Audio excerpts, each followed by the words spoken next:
Hey guys, it's your old pal Seanable here. And so, Abraham Lincoln and John F. Kennedy were both presidents not known just for their skill at the office, but also for getting a bullet through their brain. But John F. Kennedy and Abraham Lincoln weren't the only two presidents to be assassinated. Additionally, James A. Garfield and William McKinley were also assassinated. And I thought that I'd do a video on Leon Czolgosz, who was the assassin of William McKinley, as Salmonella recently did a video on Charles Goutet, who was the assassin of James A. Garfield. So I thought I'd just complete the two, if that makes sense. But I say John F. Kennedy and Abe Lincoln deserved to die, because Abe Lincoln freed them slaves. Now that's infringement on my freedoms. And John F. Kennedy, I don't care what he did, he was a dirty Democrat. What? Dylan, you can't do a video on Leon Czolgosz. Salmonella already made a video on Charles Goutet. You're ripping him off. You can't talk about the same things as him. Oh, Benga, it's not 2016 anymore. People don't act like if one person talks about something, you can't talk about that thing too. See, the cool new thing is call me an NPC liberal cuckoo and then click off the video. Wait a minute, that's like late 2018. I don't know, I'm still living in late 2018. Anyways, something about Leon Czolgosz. So, Leon Czolgosz was born on May 5th, 1873,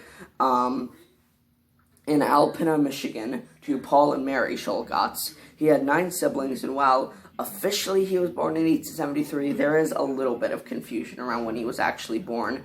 While people think it was 1873, there is still a little bit of doubt that it may have been some other year. In 1878, when Czolgosz was 5, his family moved from Alpena, Michigan, where he was born, to Detroit, Michigan.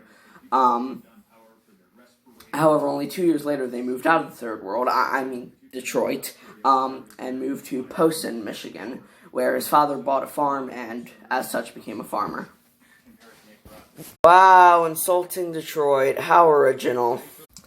As a child, Czolgosz was both a devout Christian and very shy, and he was interested in many intellectual pursuits and read avidly, both in and out of school. So, if you're a jock and a smart kid ever insults what you'll be doing in your future, saying you'll be a janitor or a garbage man, just take heed in the fact that a nerd killed a president.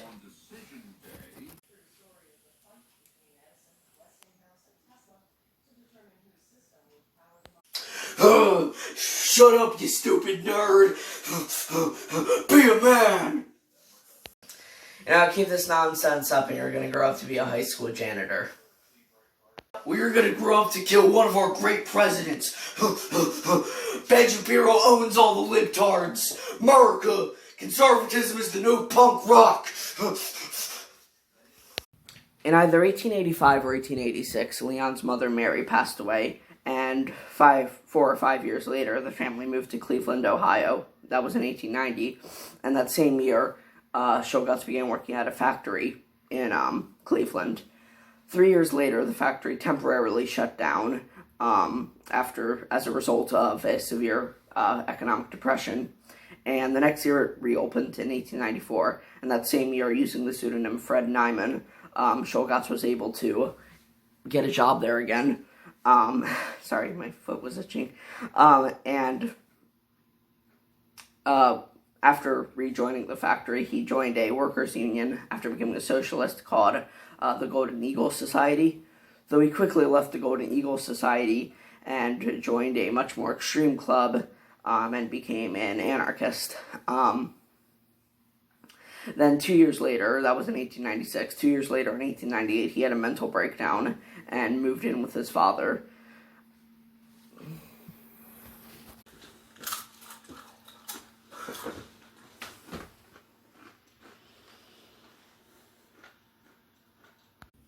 Wait, so he lived with his dad? Well, I guess leftists in the late 1890s aren't that different from leftists in the late 2010s. Wait, Dad, make me some SpaghettiOs for lunch. Yeah, I don't care that I'm 28 and still living with you. Blame the boomers. So, at his father's house, Czolgosz pretty much just spent his time reading books on anarchism and defending anarchism, as opposed to actually helping out his father around the house. In 1900, King Umberto I of Italy was assassinated, and this event further radicalized Czolgosz into his anarchist positions. And then, in the next year, in May of 1901, he attended a speech by Emma Goldman, who was a very well-known anarchist activist, even when she was alive and now in contemporary times. And this speech inspired him to, on September 2nd, 1901, a few months later, to buy a gun. And he used that gun 4 days later on September 6th. Oh, God, my foot is so itchy. On September 6th, 1901, to shoot William McKinley, who was president at the time. And McKinley died of the wounds from the gunshot a few days later on September 14th, 1901. Because the attack itself was inspired by Emma Goldman's speech, even though she never endorsed violence, Emma Goldman was blamed for the attack, even though, like I said, she never endorsed violence. But she has ideas that make us uncomfortable, so shut up.